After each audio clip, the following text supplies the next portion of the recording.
start the next session of the day. We are here with Wells Fargo teaching us the do's and don'ts of interviewing and offer acceptance. So I'm going to go ahead and introduce the folks that are facilitating with us today. First up, we have Paloma Barraza Carreon.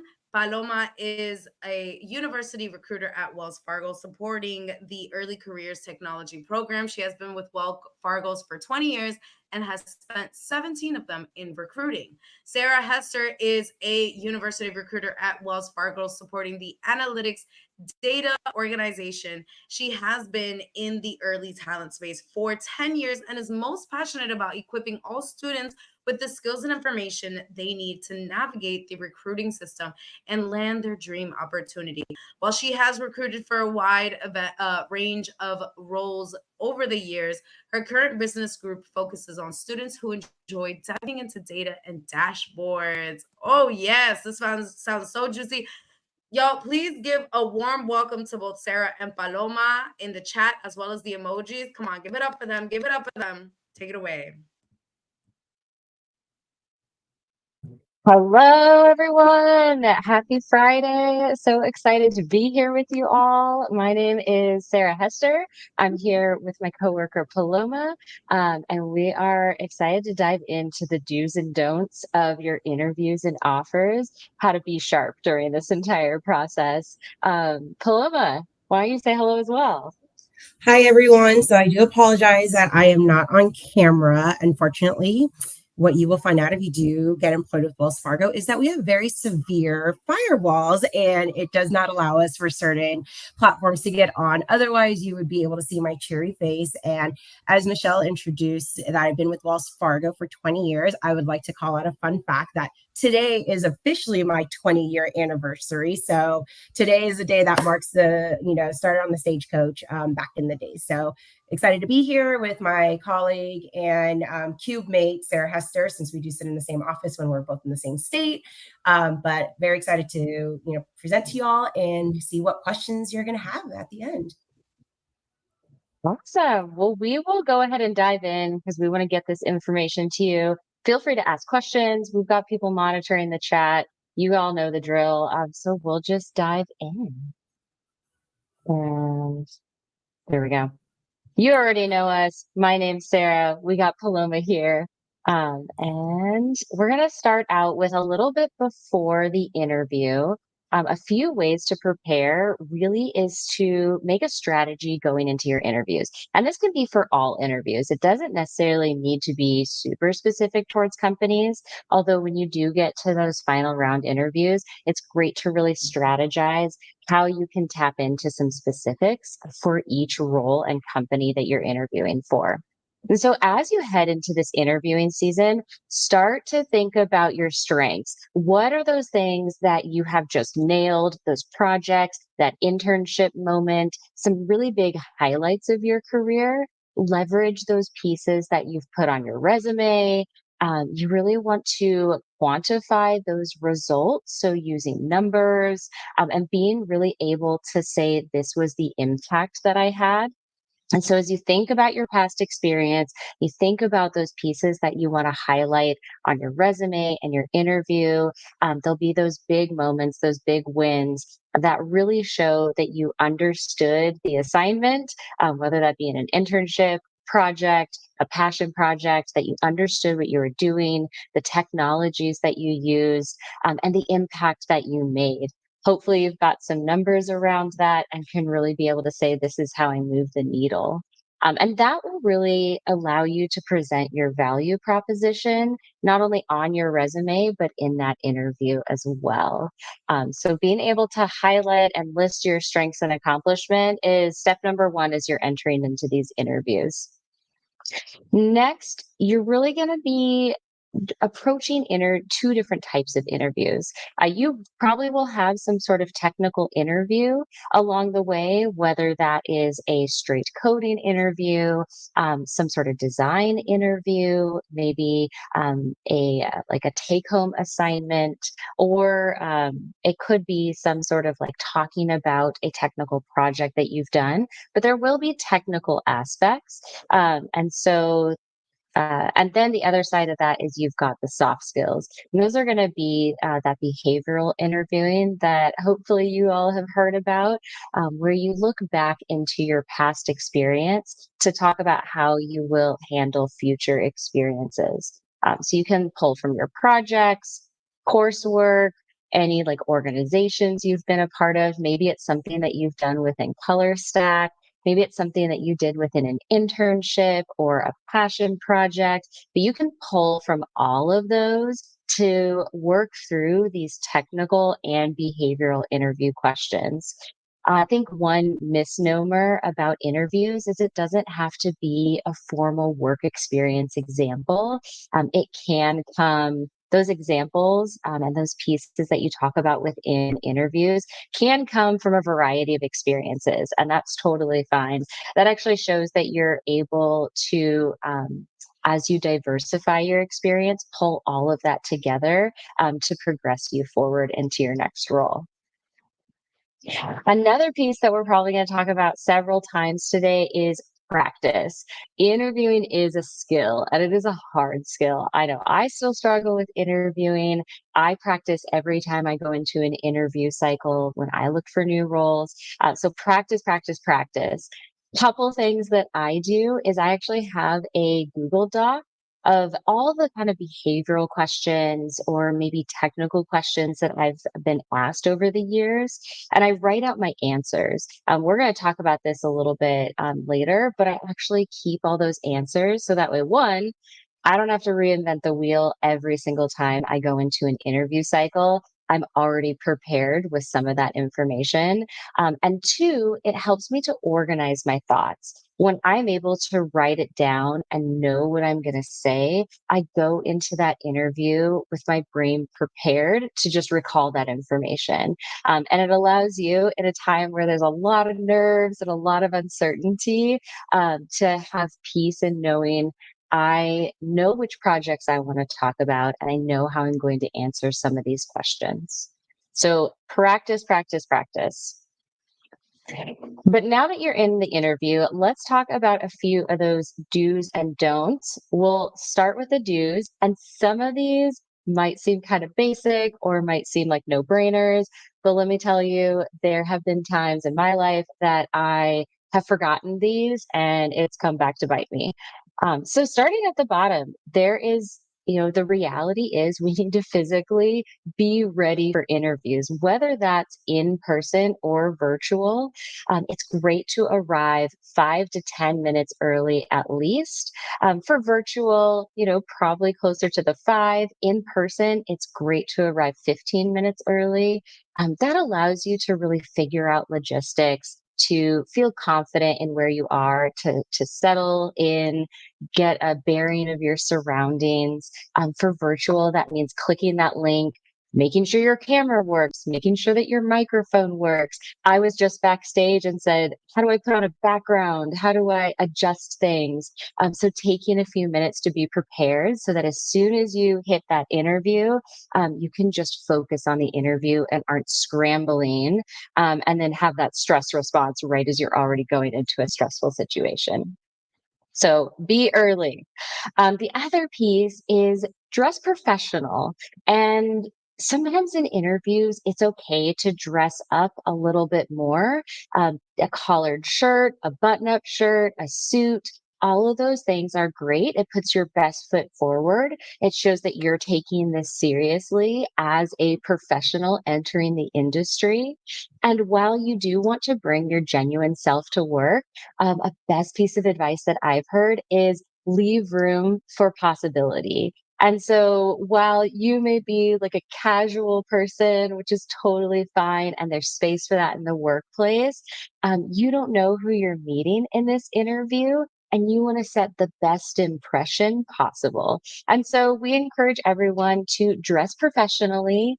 Somewhere business casual, business professional is always great, especially on those Zoom calls. At least top up is always helpful. So know your experience. This is where all that preparation prior to the interview is super critical. Like we said, practice your answers. Practice writing them down, practice saying them in the mirror, practice saying them with a friend.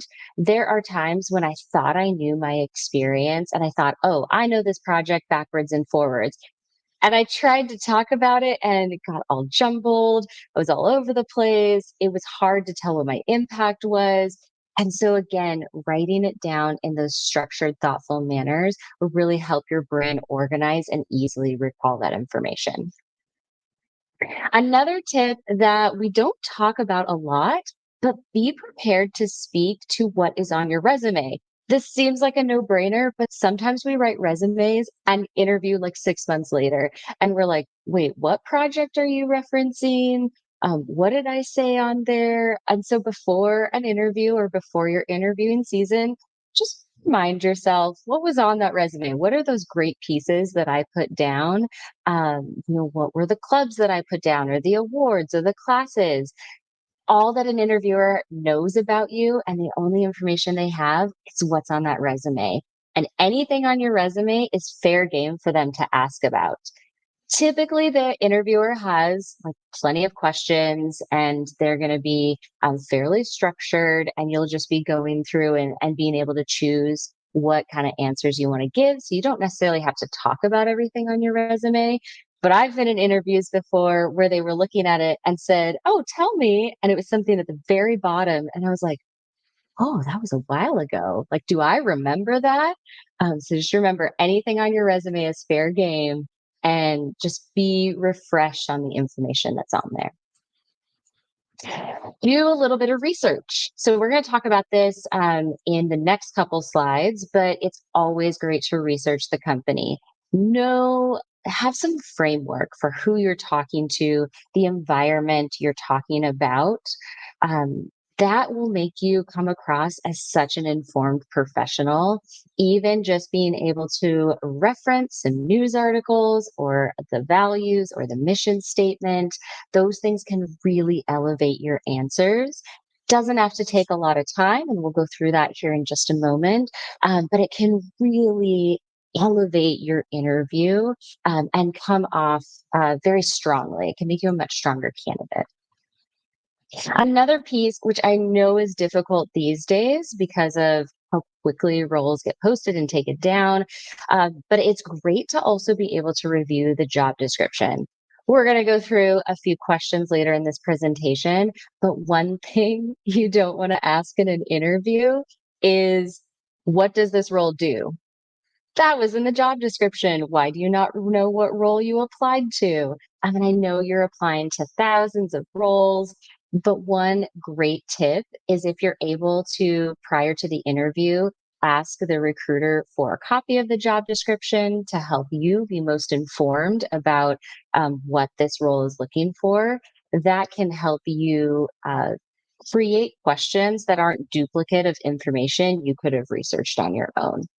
Again, these are all things to really help elevate um, the framework of you heading into that interview. And then do a little bit of thorough reading. Again, this is to make sure that you're not asking duplicate questions, that you're doing your due diligence. And that lets a recruiter and an interview team know that you are on top of it and you're informed. And so I don't expect you to know internal information. I don't expect you to know things that you can't find online. But if you do have the resources, there is a level of expectation that a great candidate is going to use those resources. So, know what type of interview you're headed into. Is this going to be a behavioral interview or a purely technical interview? Is it going to be a combination of both? That will help you prepare and know, what do I need to focus on studying most. It can also help you get into the right brain mode of, am I storytelling? Am I doing technical questions? Like, am I putting my coding hat on? Am I talking about my experience? So be aware of what type of interview you're walking into.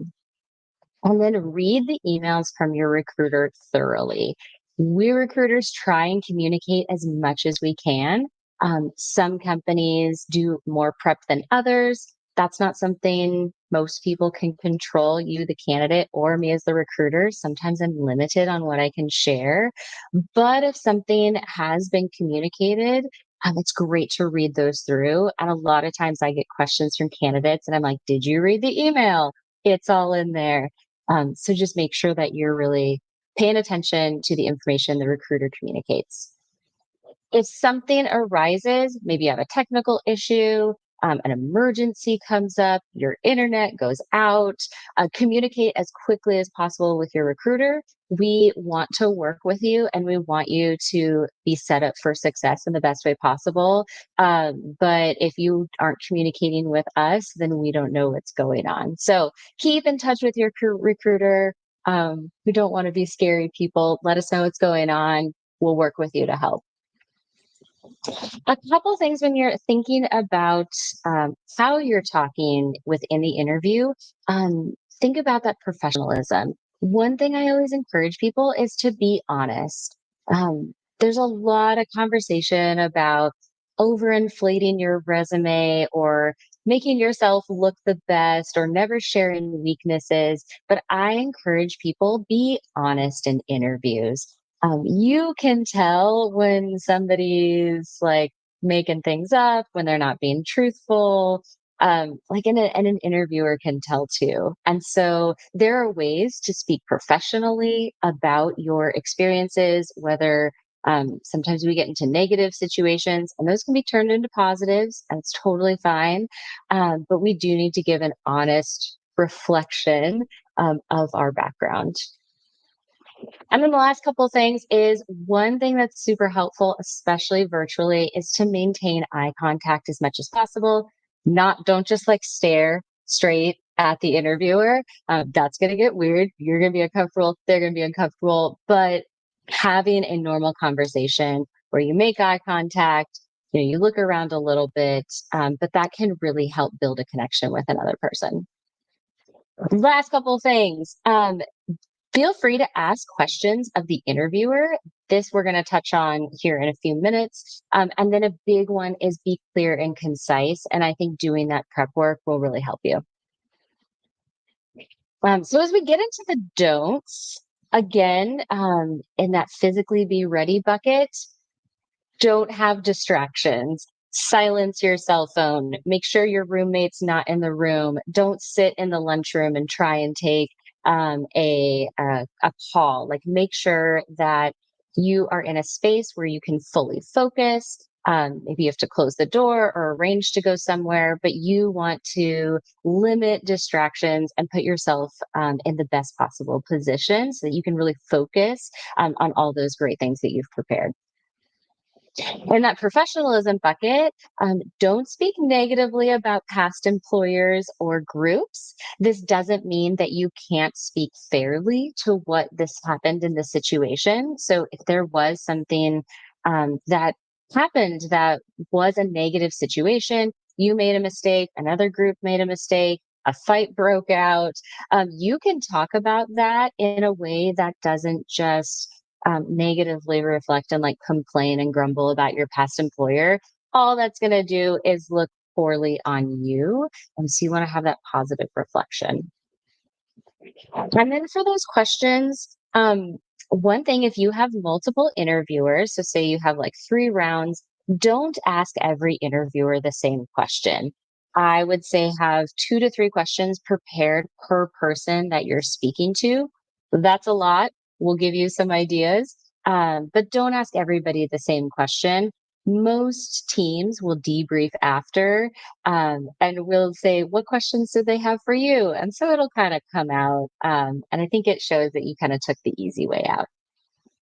Also, in the interview, don't ask for feedback or about how you did. The interviewer is there to absorb the information. They're going to take it, sit with it for a little bit, write up their evaluation, discuss it with the team. There may be some things that interviewer said, and so, but they need to discuss with other people, get another perspective. And so, right then in the moment is not a great time to ask for that feedback. And then lastly, don't ghost your recruiter. We're here to help you. We want to stay in communication. So make sure that you are continuing to chat with us. And it's okay if you are like, I'm no longer interested in this position. I actually don't want something about that. Just tell us. We want cards on the table, that kind of thing. So I've been talking for a long time and I want to make sure I get to the rest of the information and hand it over to Paloma. So I'm going to run through this really quickly and then we'll get to some questions. How to research a company. First of all, use the company's website. Most companies have an About Us page. Look at mission statements, values, see that job description if it's still posted. One tip that you can do is just Google Wells Fargo mission statement. It'll pop right up. And then you don't have to like dig through the website. So that's my like hack. Another tip, if you have the time, is to research some of the latest news. I know one time I went to an interview and said, hey, yesterday your CEO made this comment. How was that received internally? Wow, that's a really engaging question. And it's because I was able to look up a few of those news articles. And lastly, check out the social media accounts or LinkedIn. See if anything has been posted over there. That could also lead to some really engaging questions or more information that you want to learn more about. So I will hand it over to Paloma to go from here. All right. Thank you so much, Sarah. Very insightful information you just shared. So I was kind of perusing the questions being asked in the chat, and I have a feeling these next few slides and topics are going to be able to cover a lot of the questions that are being asked in there. So a main theme I saw in there was like, how can we structure answers? What can we do? So the best way, I know this may sound repetitive, is using the STAR method. It is probably going to be your best friend in everything that you do when it comes to interviewing, whether it's a behavioral, a technical, your first time interviewing, because it really allows you to methodically put your thoughts together and kind of format it out. So STAR, as you all may be, aware, is an acronym for situation, task, action, and results. So it can be applied to as the questions are being asked, how you're going to provide those. So of course, question is asked of interviewer to you, and you're going to contemplate what was that situation, so you're going to explain that to them. And then, your next two actions are going to be what are the tasks and actions that you took on what you just described to then get to your end result of what, ended up transpiring from what you just described to the interviewer. It's an opportunity to be able to give a little bit of a high overview context of the background of the project you were working on. Really allows you to showcase, if specifically here for Text and Color Stack is a tech related organization, what type of technologies you may have used in to remedy the situation. Really being direct and specific with what you're providing. And then of course your result, like what was the impact? What was the, final result on this? What did you learn from it? The one caveat I want to add in this is you could be sharing a great situation or going on there, and it may not always generate a positive result, i.e., maybe it wasn't successful, but I encourage you to still share those types of responses during your interview, because that's where you can follow up. But this is what I learned from this and that, and this is how I would change it going forward. Because that then gives like a little bit of an insight to that interviewer of you learned something from this and you didn't let it hold you back. You took it, you're gonna implement it the next time you go, and maybe come into the same scenario or something different to have that approach. So I always encourage people, any examples you share, it doesn't always have to be something that makes you look successful. Always view it as an opportunity to be able to share how you learned and grew from that. Another acronym I like to use when it comes to like the interviewing process or your own stake of yourself is it's called FAIL. It's okay to fail, because FAIL stands for your first attempt in learning. I know at first that sounds kind of weird. Be like, okay, Paloma just told me it's okay to fail, but think of the context of what that spells out. Everyone has failed once in their life or a couple of times, and they're still going to learn from it. It's how you tell us what you learned from it and how you grew from it. So on to the next slide, Sarah, please.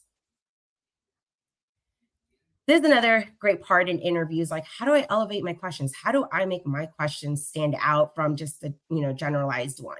So here we just wanted to showcase with you all, the transitions of how to go from just your general based question to wow, leaving the interview, and that's a great thought out one. So anyone can ask, what technologies do you use at Wells Fargo? What technology? So that's just going to be your basic. It's going to be good. How are you going to, update it? So this then goes shows like what research you've done. So we heard from Tracy Cairns about the agile and cloud transformation technology community is undergoing. How has that impacted the tech stacks and ways technologies work at Wells Fargo? So now, the interview's gonna be like, wow, this person's research, knowing Tracy Cairns is the head of Wells Fargo's technology. And this is my plug to say she's the first female head of technology at Wells Fargo. So wanted to put that little plug in there. And then, to elevate that even further, making it inquisitive. I heard you mention you lead XYZ team. Can you tell me more about the technologies and teams you use on a day-to-day basis and what you envision to change in the upcoming months, years? This then can show the interviewer that you were paying attention to what they were saying in their quick intro to you. So just kind of organically showing you how you can take a generalized question, which is still considered good, to more of an elevated question of, this person really is doing their research. They're really paying attention to what we're saying. So just kind of wanted to showcase that. The next slide is just going to show a few more ways to be able to elevate your interview questions. Won't go through them all, but some of the ones that we get asked. Tell me about the company culture. Very standard, generic way to ask it, but a better way to put it could be, how has the company culture within Wells Fargo had an impact on you? How have you remained an engaged part of the technology community? What is a favorite benefit? So now you put the ownership on the person to talk about themselves within working at Wells Fargo and getting to know them a little bit more. And then you can learn stuff from them and ensuring that you are, tying your core ethics into a company of what you're looking for. So on to the next slide. Sorry about that. So here's some things you can do. We always get asked this, it's okay to send thank you letters, whether it's via email, however is on there. Things you can also do. This is like kind of pre and post. Take a moment before answering your questions to make sure you understood it correctly. It's okay to ask for clarifications, taking hints from the interviewer. Just think of it like when you're ordering food, someone repeating back the order to you. You just want to make sure you understood the question, because we're all nervous at the end of the day and we're human and it's going to happen. I would just caution on not asking for clarification on every single interview question, but just making sure that you want to understand. How to do the next step. Speak about your weaknesses. It's okay to say, this was my weakness, but this is the what I've done to improve on it, and just kind of going in there, and just kind of show what you've learned from it. And then be perceptive. The interview questions asked to you, what's important to the company. So just being aware and cognizant of what is being asked in there. So on to the next slide, and then we'll turn it over to being asking questions. So offers. I saw a lot of these questions coming in there. So here's some main things. Things happen. I will preface it with that. We're human. Things come about. What any employer will ask, not just here at Wells Fargo, is being transparent and open and communicative with us. So don't renege or turn down offers unless like you are able to provide a specific reason. Don't just take an offer just to take an offer. Like really think about it. Don't refer to the market standard. Don't accept until you agree with the written offer, because normally companies will do a verbal and then follow up with the written offer for you. Understand that sometimes the answer is no, and it's not about you. Don't discuss your offer with the hiring manager or other employees. Express gratitude and excitement when being presented with an offer. Know what's important to you and focus on that. Let the recruiter give the entire offer before asking questions, because you'd be surprised how many times someone's being cut off and then all of a sudden it's like, oh, I'm about to ask that question. Negotiate every offer. I probably would caution on that, just because I'll preface it with this. Certain programs, such as Wells Fargo's early career programs, internships, and analysts, may have a set parameter that there's no room for negotiation in it. So negotiating every offer could be more so on more of a senior type of role where you have a little bit more of, a framework to stand on it, but also being cautious if, a recruiter enters in with this offer as non-negotiable. We truly do mean that at that moment, unless it's been, communicated that there's opportunity for that. But just a great call out on that. And then, when negotiating, if it is an opportunity for you to do that, have a specific negotiation request. Be able to state your case as to why, not just like, well, I deserve it because I just graduated college. provide us the details, or the recruiter the details as to why you are negotiating this, and really have that solid foundation in case, to bring it to the table. Call the recruiter. Ask them, like, what can we talk about this, versus sending an email, because sometimes it's easier to communicate. And then also when negotiating, other things to look at is looking at your total compensation. Is it inclusive of salary, benefits, PTO? What's the flexibility there? I always review offer letters, such as, you have what's being physically deposited into your bank account every 2 weeks, and then the non-tangibles, because sometimes that may outweigh what is physically being deposited into your bank account. So that's why we say look at the total compensation, which is inclusive of tangible items going into your actual checking account, and then the non-tangible items. So I think this is the end of our slide here for y'all to have this information. And really excited to have us to be able to present this information to you all. Seen a lot of great questions coming in. I feel some of them may have been answered. So I will kick it back over to either we're opening up the venue for questions, and just excited to hear them or read them. Okay, so what's the most creative way you've seen a person prepare for an interview? Oh man, I mean, I think it just depends on the role.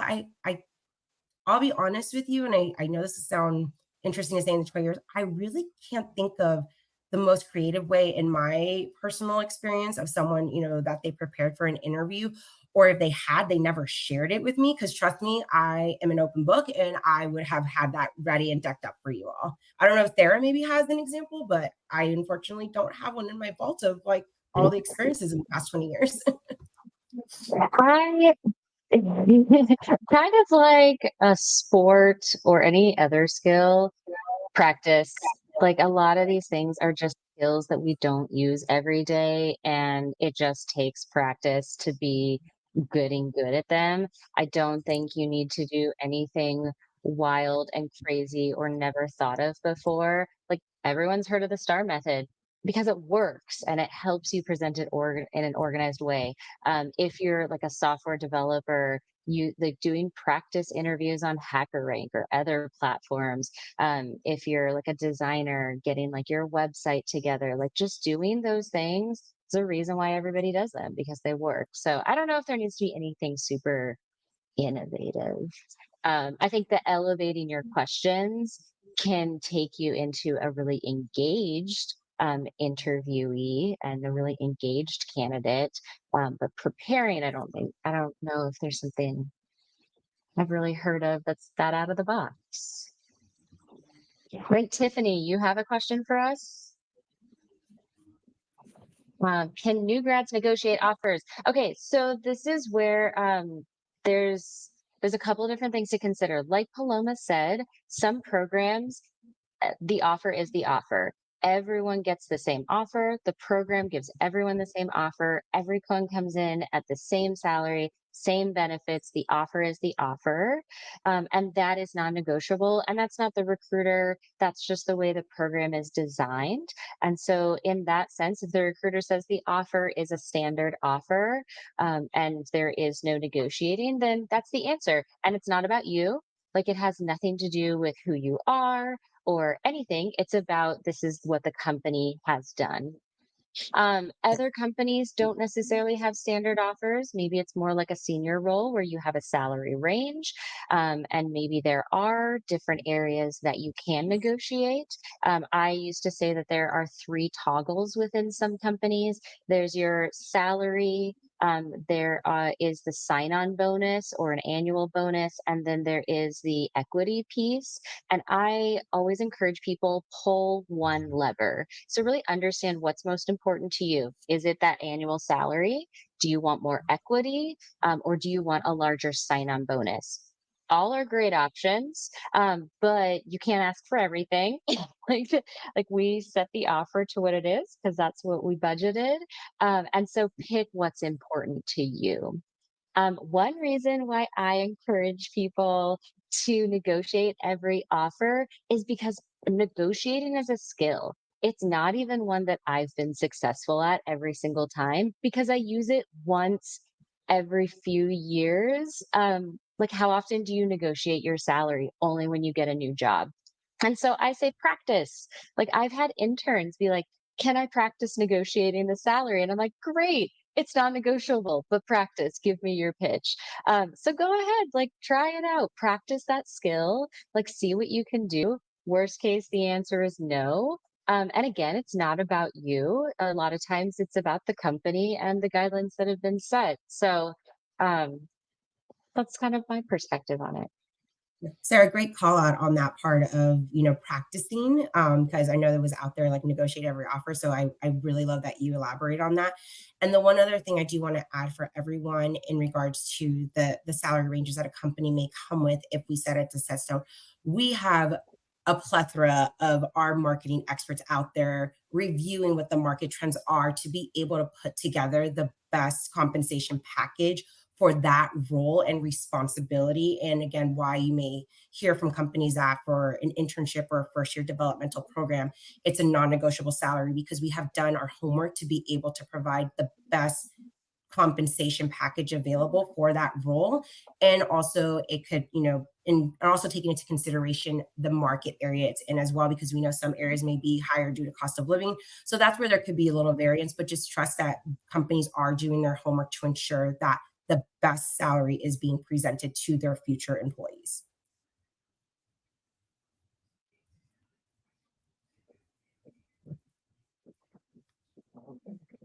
Awesome.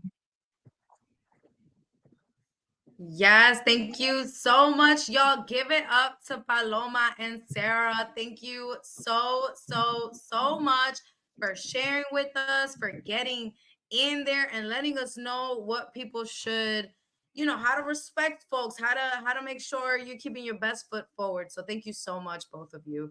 I want to make sure everyone in the chat and in the emojis gives all the love to the Wells Fargo team. Absolutely. All right, so we're going to go ahead and do our giveaway question real quick. There's a few answers, but are y'all ready? Okay. What's the one thing you should do when negotiating an offer? I think it's Dubem. Right, team?